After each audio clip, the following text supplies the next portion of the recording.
Sialan.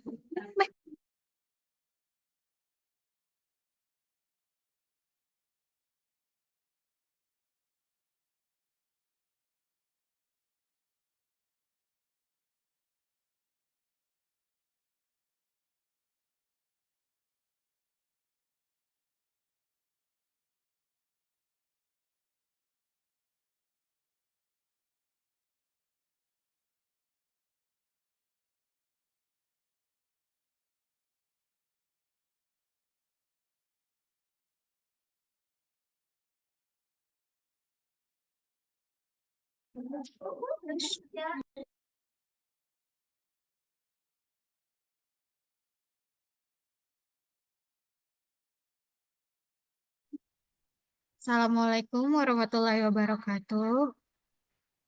Perkenalkan, kami dari kelompok 8, yang terhormat Ibu Darmarika Suara Ramarinde MS EPHD, dan juga Ibu Mayang Rianti SIKOM MIKOM. Kami dari kelompok 8 ingin mempresentasikan tentang studi kasus pelanggaran kode etik public relation. Boleh di next?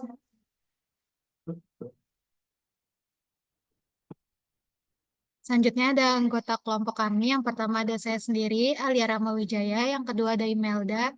Ketiga ada Tia Tika. Dan yang terakhir ada Zahna. Nah, kemudian ada pokok pembahasannya. Yang pertama, studi kasus pelanggaran kode etik PR1. Yang kedua, analisis studi kasus. Yang ketiga, solusi studi kasus. Yang keempat, studi kasus pelanggaran kode etik PR2. Yang kelima, analisis studi kasus 2. Dan yang terakhir, solusi studi kasus kedua. Next.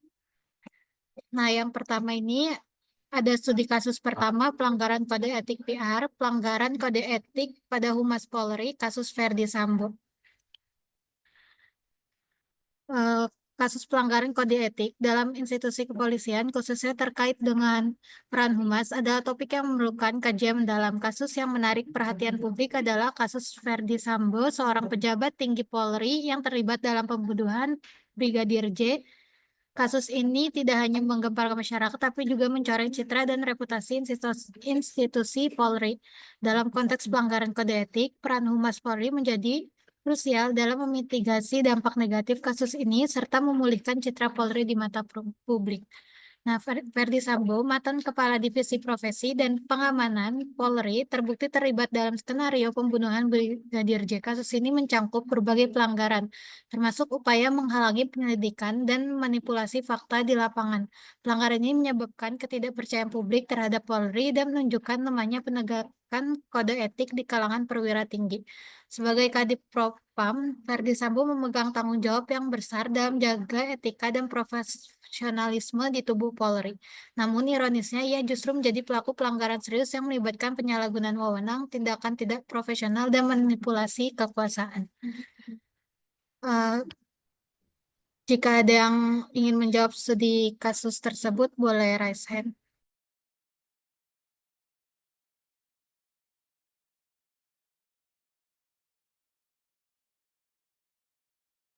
Boleh Cahya Nisa Marina.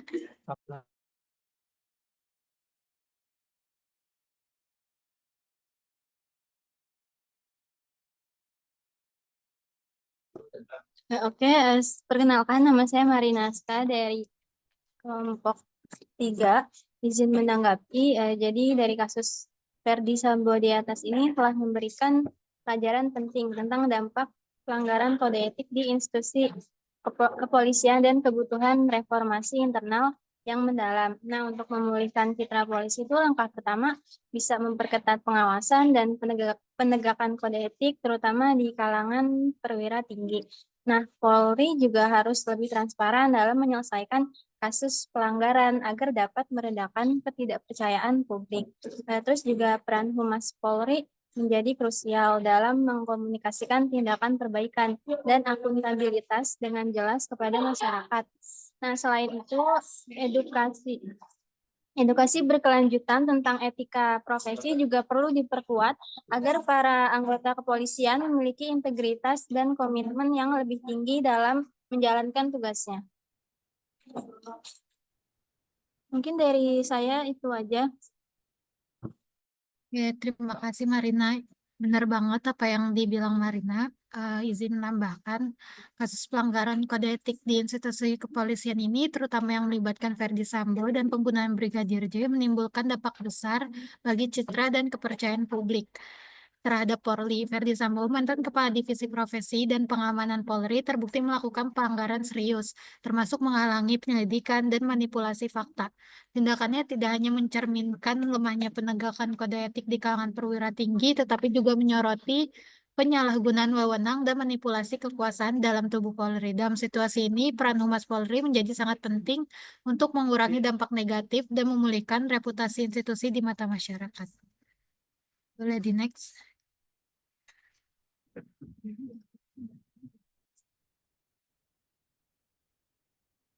Ya, untuk selanjutnya akan dilanjutkan oleh rekan saya.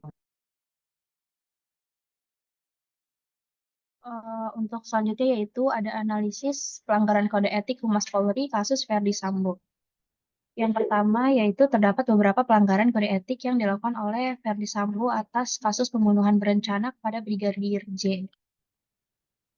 Nah, itu yang pertama terdapat pada pasal 13 ayat 1 PP 1 2003 jangko pasal 5 ayat 1 huruf B Perpol 7 2022 yang isinya yaitu mengenai anggota Kepolisian Republik Indonesia yang dilakukan pemberhentian secara tidak hormat oleh Dinas Polri dikarenakan telah melanggar janji atau sumpah anggota Polri, janji atau sumpah jabatan dan kode etik Polri jangko. Setiap pejabat Polri di etika kelembagaan tentunya wajib meningkatkan serta menjaga citra, soliditas, kredibilitas, reputasi, dan kehormatan. Yang kedua yaitu mengenai anggota kepolisian RI yang dilakukan pemberhentian secara tidak hormat oleh Dinas Polri dikarenakan telah melanggar janji atau sumpah anggota Polri, janji atau sumpah jabatan dan kode etik Polri jangko setiap pejabat Polri di etika kepribadian yang bersifat wajib, jujur, bertanggung jawab, disiplin, peduli, tegas, adil, dan humanis yang terdapat pada pasal 13 ayat 1 PP 1 2003 jangko pasal 8 huruf C Perpol 7 2022. Yang ketiga yaitu terdapat pada pasal 13 ayat 1 PP 1 2003 jangko pasal 8 huruf C angka 1 Perpol 7 2002 yang isinya yaitu mengenai anggota Kepolisian Republik Indonesia yang dilakukan pemberhentian secara tidak hormat oleh Dinas Polri dikarenakan telah melanggar janji atau sumpah anggota Polri, janji atau sumpah jabatan dan kode etik Polri jangko setiap pejabat Polri di etika kepribadian yaitu wajib menghormati serta menaati norma hukum. Boleh di next?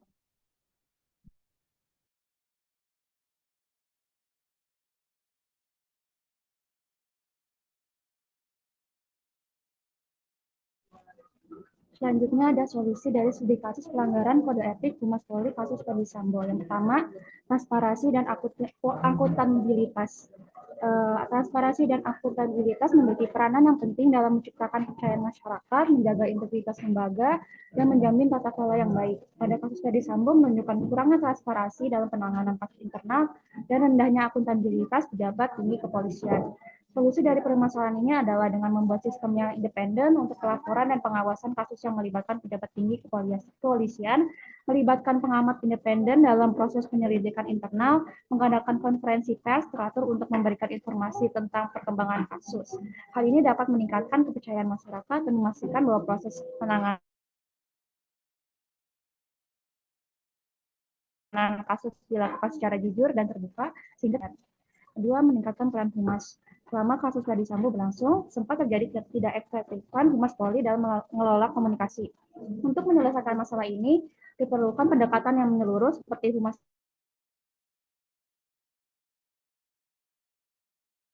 melakukan strategi tindakan dengan memberikan penjelasan terbuka dan terawal. Selain itu, koordinasi yang lebih baik dengan media juga penting untuk menghindari misinformasi. Solusi lainnya adalah dengan memperkuat pelatihan komunikasi krisis bagi staf Humas sehingga mereka dapat menangani situasi darurat dengan lebih baik dan memulihkan reputasi institusi dengan cepat dan efektif.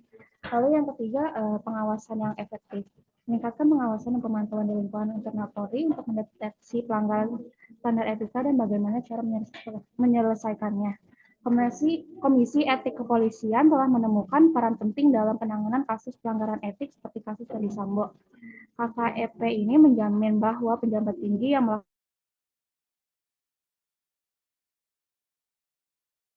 melakukan pelanggaran berat akan bertanggung jawab sesuai dengan kode etik kepolisian tanpa memandang status mereka. Whistleblowing internal ini adalah mekanisme yang disediakan oleh suatu institusi atau organisasi agar pegawai atau anggota organisasi dapat melaporkan pelanggaran, penyimpangan, atau kegiatan ilegal yang terjadi di dalam organisasi. Lalu yang kelima, peningkatan edukasi dan kesadaran etika dalam internal Polri. Kepolisian harus meningkatkan program pendidikan internal tentang etika dan integritas agar kasus serupa tidak terulang lagi. Program ini harus berlaku untuk perwira tinggi dan seluruh jajaran kepolisian, termasuk anggota di tingkat bawah. Setiap anggota Polri harus diberi pemahaman yang mendalam tentang pentingnya menjaga integritas dan etika saat menjalankan tugas mereka, dan pendidikan etika ini harus menjadi bagian penting dari proses pengembangan karir mereka. Boleh di next?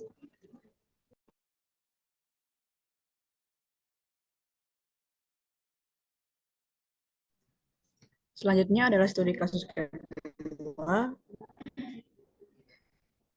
mengenai kasus Twitter terkait komuter lain, bukti pentingnya etika public relation. Pada Juni 2021, media sosial sedang diramaikan dengan kasus public relation yang menangani Twitter terkait komuter lain. Membalas laporan pelecehan seksual dari HR-nya dengan tidak beretika. Tanggapannya dinilai tidak memperhatikan hak-hak pihak lain serta tidak menghormati pendapat dan martabat orang lain. Bahkan terlihat tidak memperhatikan harga diri seseorang dan kepentingan umum.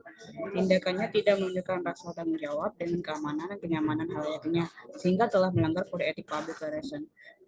Berita tersebut menyebabkan timbulnya kontroversi dan polemik yang berkepanjangan. Public relation harus berusaha menciptakan pola dan saluran komunikasi yang dapat memberi arus bebas informasi sehingga publik merasa bahwa mereka selalu mendapatkan informasi yang dipercaya serta memberikan publik suatu kesadaran keterlibatan pribadinya sehingga terbinanya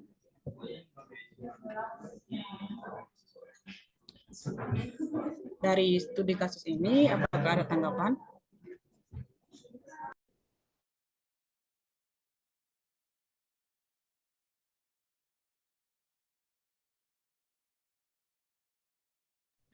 Boleh, Nisa.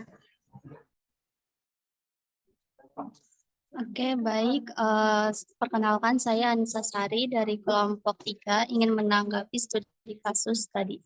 Jadi dalam kasus KAI Komuter Line pada Juni 2021 menunjukkan pentingnya pendekatan empati dan rasionalitas dalam tanggapan PR terhadap isu sensitif seperti pelecehan seksual. PR perlu segera meminta maaf dengan tulus, menunjukkan empati, dan memastikan evaluasi internal untuk meningkatkan kesadaran dan sensitivitas tim. Selain itu, perusahaan harus memiliki SOP khusus untuk penanganan isu sensitif, menyediakan saluran pelaporan yang aman, dan berkomitmen pada transparansi informasi agar publik merasa aman dan dihargai. Langkah-langkah ini diharapkan dapat mengembalikan kepercayaan publik dan membangun hubungan yang harmonis dengan para pengguna jasa. Kira-kira seperti itu dari saya. Terima kasih. Terima kasih Nisa atas tanggapannya. Izin menambahkan, jadi dalam kasus KAI Komuter Line yang terjadi pada Juni 2021, di mana tanggapan public relation di Twitter terkait laporan pelecehan seksual dianggap tidak beretika. Ada beberapa langkah strategis yang bisa diambil untuk memperbaiki kesalahan dan mencegah terulangnya kejadian serupa. Pertama, tim public relation perlu mengeluarkan pernyataan permintaan maaf yang tulus kepada publik, khususnya kepada korban atau mereka yang masih tersinggung dengan tanggapan sebelumnya. Dalam permintaan maaf ini penting untuk menunjukkan empati serta penyesalan atas tanggapan yang kurang tepat, sekaligus berjanji untuk meningkatkan sensitivitas terhadap masalah-masalah sensitif seperti pelecehan seksual. Kemudian KAI Komuter Line dapat mengadakan evaluasi internal dan pelatihan khusus untuk tim PR agar mereka memahami bagaimana menanggapi situasi yang melibatkan isu-isu soal sensitif seperti pelecehan seksual. Pelatihan ini harus mencakup standar etika, komunikasi, empati dalam pelayanan, dan cara merespon laporan serius di media sosial secara profesional.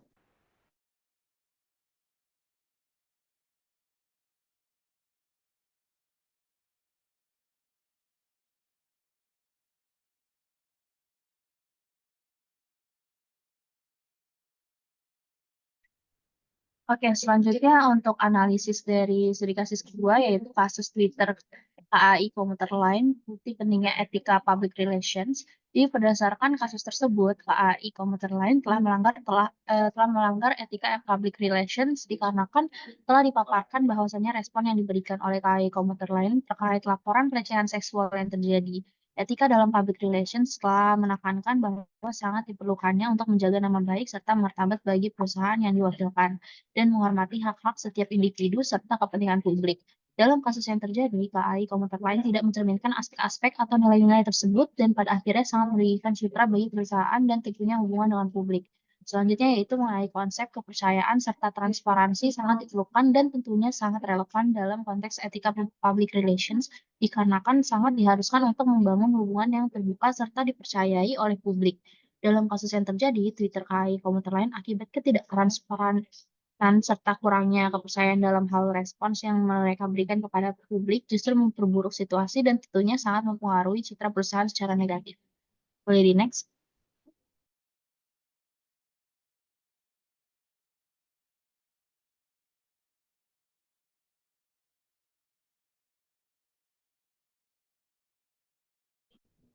Selanjutnya ada solusi dari kasus Twitter KAI Komuter Lain. Jadi perbaikan terhadap respon menjadi lebih cepat dan transparan. KAI Komuter Lain harus cepat, tepat, dan jujur saat terjadi insiden serius seperti pelecehan seksual. Perusahaan harus segera mengakui masalah ini, berempati dengan korban, dan memberikan informasi yang jelas. Ketidakpercayaan publik hanya diperparah oleh keterlambatan atau ketidakjelasan. Lalu yang kedua adalah penguatan sistem pengaduan yang lebih responsif. Guna menangani pengaduan masyarakat dengan lebih baik, KAI Komuter Lain perlu memperkuat sistem pengaduan agar lebih cepat tanggap, manusiawi, dan tanggap terhadap kebutuhan para korban. KAI Komuter Lain juga perlu menyediakan layanan pengaduan terpadu dan berbagai layanan pendukung termasuk layanan kesehatan, bantuan hukum, dan rehabilitasi masyarakat. Hal ini memastikan bahwa korban menerima bantuan komprehensif. Lalu yang ketiga ada pelatihan dan pendidikan etika public relation bagi tim komunikasi. Integritas adalah nilai utama dalam dunia PR. Dan etika adalah panduan yang membantu praktisi PR.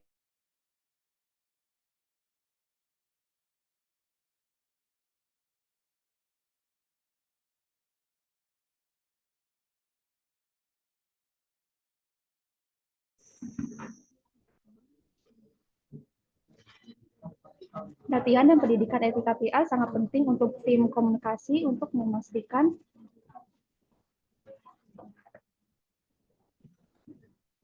bahwa komunikasi mereka etis, transparan, dan komprehensif.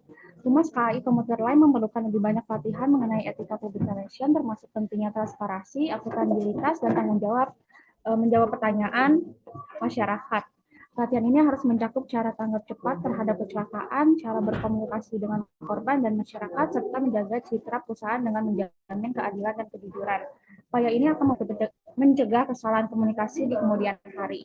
Lalu yang terakhir ada pengelolaan komunikasi di media sosial yang lebih proaktif. Pengelolaan komunikasi di media sosial seperti Twitter, Instagram sangat penting dalam menghadapi krisis.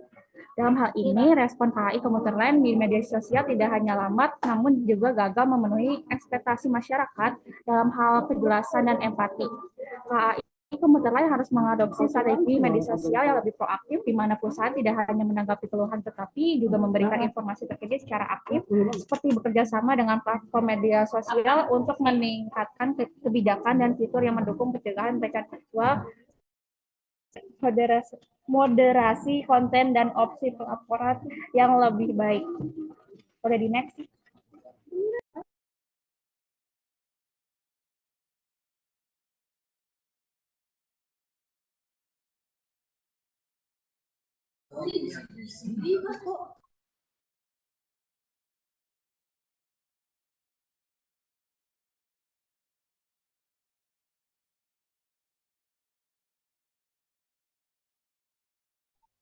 Ya, mungkin cukup sekian presentasi dari kelompok kami.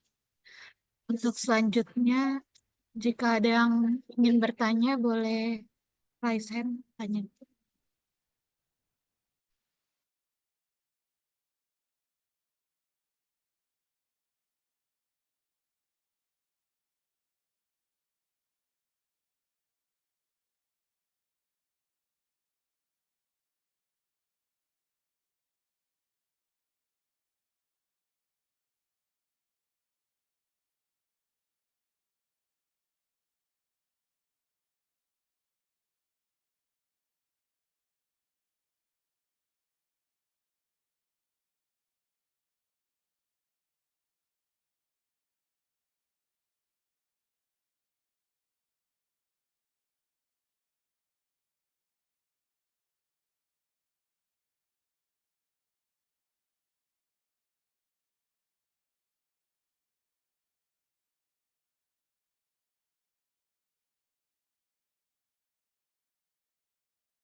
Oke, boleh Cahya.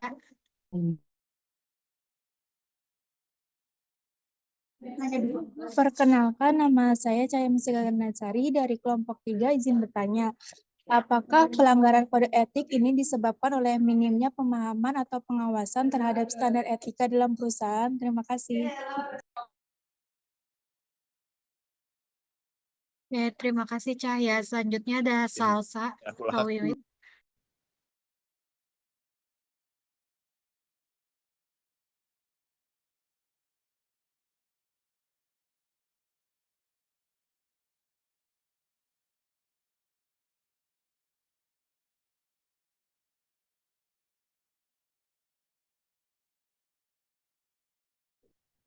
Perkenalkan, saya Wiwit Aulia, izin bertanya.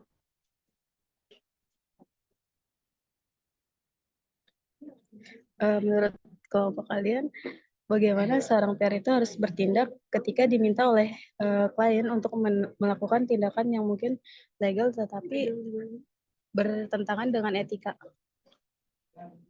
Terima kasih.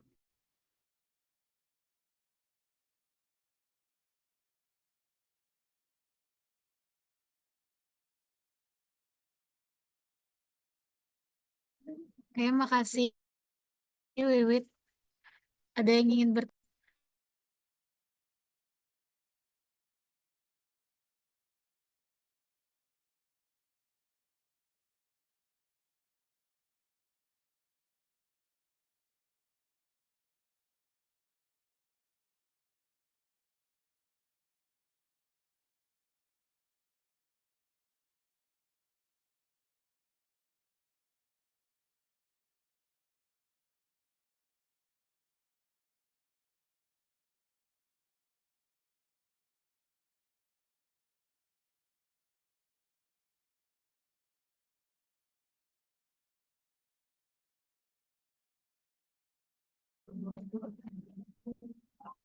Ya, terima kasih buat yang udah nanya.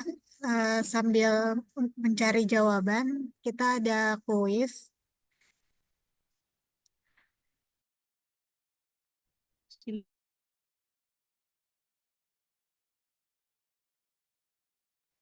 Untuk linknya ditaruh di kolom chat ya.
Baik, selanjutnya saya akan menjawab pertanyaan dari Wiwit. Tadi pertanyaannya, bagaimana seorang PR harus bertindak ketika diminta oleh klien untuk melakukan tindakan yang mungkin legal tetapi bertentangan dengan etika. Jadi, seorang public relation atau PR yang menghadapi dilema etis ketika diminta melakukan tindakan yang legal namun tidak etis, perlu merespon dengan pendekatan profesional dan strategis. Pertama, PR harus melakukan analisis mendalam terhadap permintaan tersebut, mempertimbangkan dampaknya terhadap berbagai pemangku kepentingan dan mengevaluasi konsekuensi jangka pendek maupun jangka panjang. Penting untuk mendokumentasikan permintaan tersebut secara tertulis dan berkonsultasi dengan rekan senior atau mentor yang berpengalaman untuk mendapatkan perspektif tambahan. Lalu langkah berikutnya adalah PR harus mampu menjelaskan keberatan etisnya dengan argumentasi yang kuat dan didukung data sambil menawarkan alternatif solusi yang lebih etis. Edukasi kepada klien tentang resiko reputasi dan dampak negatif jangka panjang dari tindakan tidak etis menjadi bagian penting, karena hal ini bisa dimulai dengan mengajukan keberatan formal secara tertulis dan jika diperlukan mempertimbangkan untuk mengundurkan diri dari proyek tersebut. Lalu menjaga integritas profesional dan kredibilitas pribadi harus menjadi prioritas utama karena hal ini tidak hanya mempengaruhi karir individual PR tersebut, tetapi juga reputasi profesi PR secara keseluruhan. Bagaimana Wiwit sudah terjawab? Sudah, terima kasih Tia.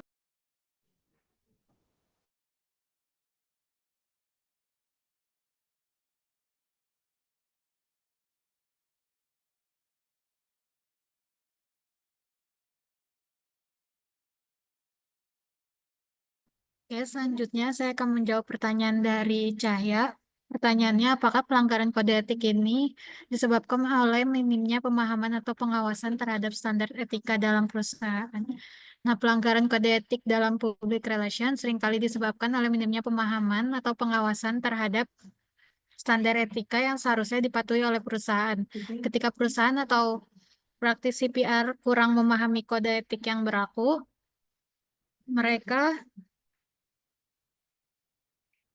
mereka cenderung mengabaikan prinsip-prinsip penting seperti transparansi, kejujuran, dan tanggung jawab kepada publik. Selain itu, kurangnya pengawasan dari manajemen terhadap penerapan standar etika dapat memperburuk situasi. Tanpa pengawasan yang ketat, individu atau tim PR mungkin merasa bebas untuk mengambil keputusan yang bertentangan dengan etika demi mencapai hasil jangka pendek atau menyenangkan pihak tertentu, tanpa mempertimbangkan dampak jangka panjang terhadap citra dan kepercayaan publik. Faktor-faktor ini dapat memperbesar resiko terjadinya pelanggaran kode etik dan merugikan reputasi perusahaan secara keseluruhan. Untuk Cahya, apakah sudah terjawab? Sudah, terima kasih Alia.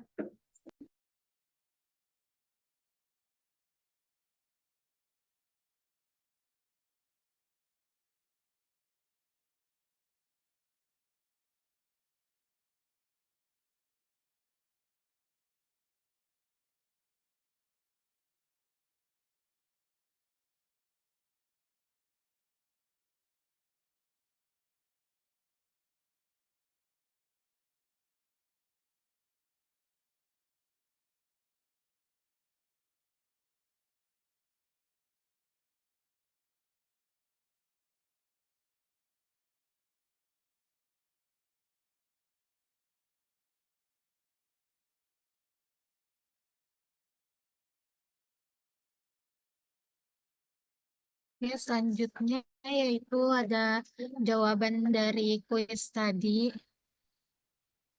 Ini udah ada 28 orang yang jawab.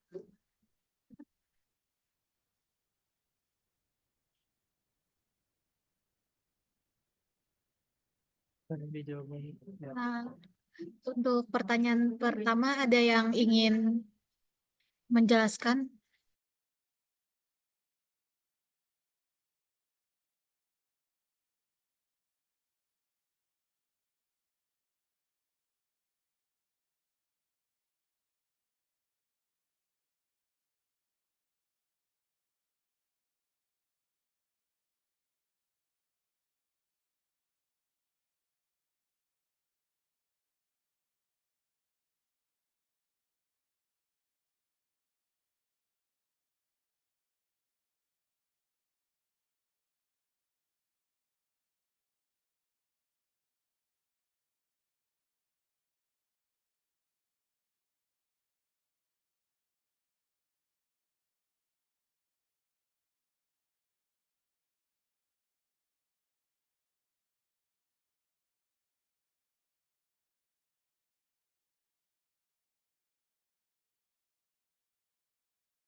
Oke, kalau tidak ada, saya izin menjelaskan. Soal pertama itu adalah salah satu pelajaran penting dari kasus pelanggaran kode etik adalah pentingnya bagi PR untuk menjaga. Jawabannya itu adalah B, kepercayaan publik dengan transparansi dan akuntabilitas. Nah, di sini PR harus memastikan komunikasi yang jujur serta bertanggung jawab, manipulasi informasi atau upaya untuk tampil rendah agar luput dari perhatian publik bukan cara yang beretika. Dengan akuntabilitas dan transparansi, PR dapat membantu membangun kembali citra positif di mata publik serta terjadinya krisis.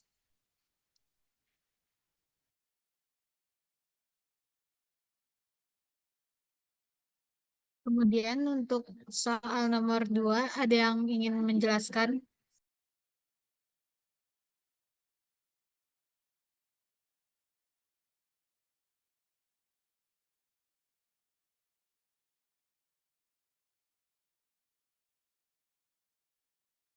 Oke, boleh Cahya. Sisa Sapna. Jadi tadi saya menjawab itu C, mengakui kesalahan dan mengambil tindakan untuk memperbaiki, karena mengakui kesalahan secara terbuka dan berusaha memperbaikinya menunjukkan integritas dan komitmen profesional seorang PR. Hal ini akan lebih baik daripada menyembunyikan pelanggaran, mengabaikan, ataupun mengalihkan kesalahan. Seperti itu, terima kasih.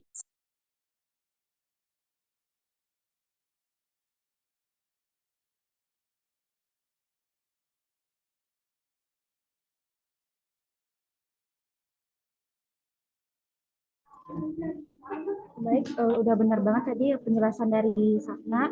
Izin menambahkan, jadi ketika seorang PR secara tidak sengaja melakukan pelanggaran kode etik, langkah terbaik yang harus diambil adalah mengakui kesalahan tersebut dan berusaha untuk memperbaikinya. Menyembunyikan pelanggaran hanya akan membuat masalah semakin besar dan menghancurkan kredibilitas PR di masa depan. Mengabaikan pelanggaran juga bukan solusi yang bijak karena hal itu akan terus menjadi beban moral dan dapat berdampak buruk pada reputasi PR ataupun organisasi.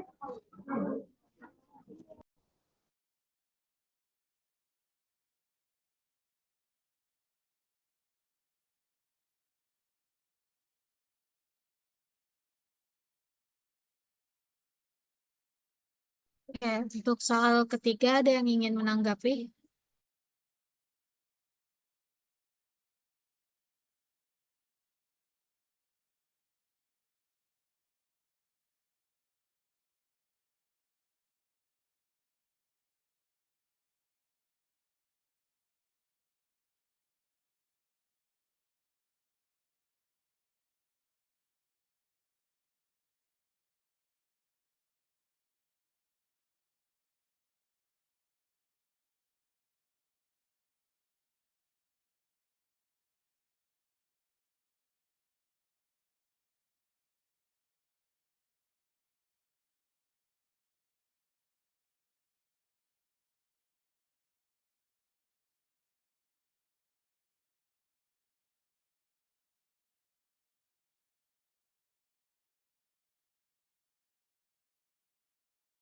Oke, kalau tidak ada, saya ingin menanggapi. Untuk soal yang pertama itu, ketiga itu, dalam kasus pelanggaran etika yang dilakukan oleh pejabat tinggi, peran humas harus lebih proaktif dalam jawabannya itu adalah C, menjelaskan kronologi kasus secara terbuka dan transparan kepada publik. Nah, yaitu langkah yang proaktif dan etis. Humas bertanggung jawab untuk menyampaikan informasi dengan jujur dan transparan agar publik mendapat gambaran yang jelas mengenai permasalahan yang terjadi, bukan dengan menutupi atau menyebarkan informasi yang menyesatkan. Transparansi dalam komunikasi ini penting untuk menjaga percayaan publik karena upaya menutupi fakta atau menyebarkan informasi tidak benar justru dapat merusak reputasi lebih dalam lagi. Dan next itu soal nomor 4, ada yang ingin menanggap?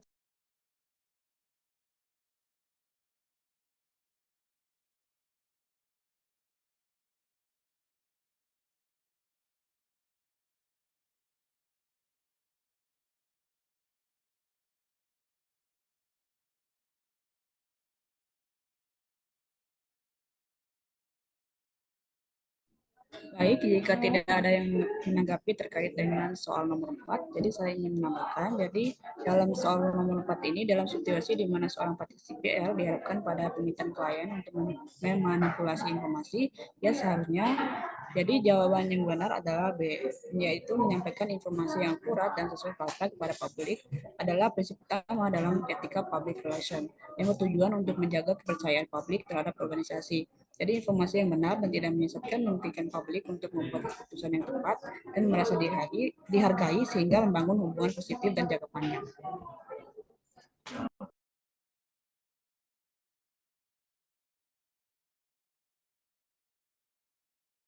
Ya, yang terakhir itu ada yang ingin menjelaskan?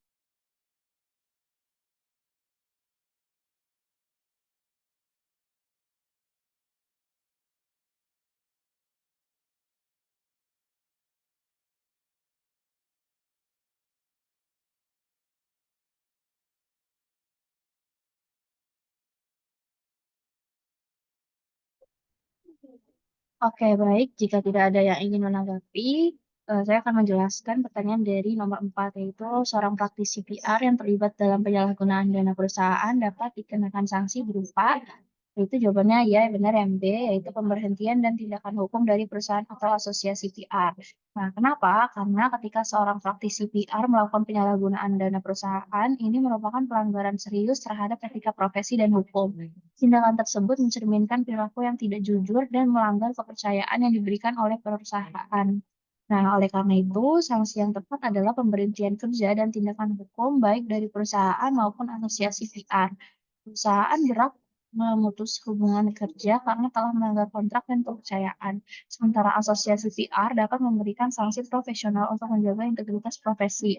Tindakan hukum juga dapat ditempuh mengingat penyalahgunaan dana termasuk dalam kategori tindakan pidana yang dapat diproses secara hukum. Gitu aja, boleh di next.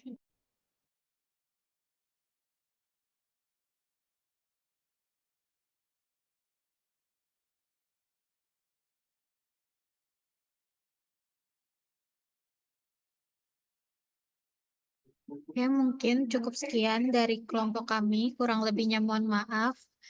Wassalamualaikum warahmatullahi wabarakatuh.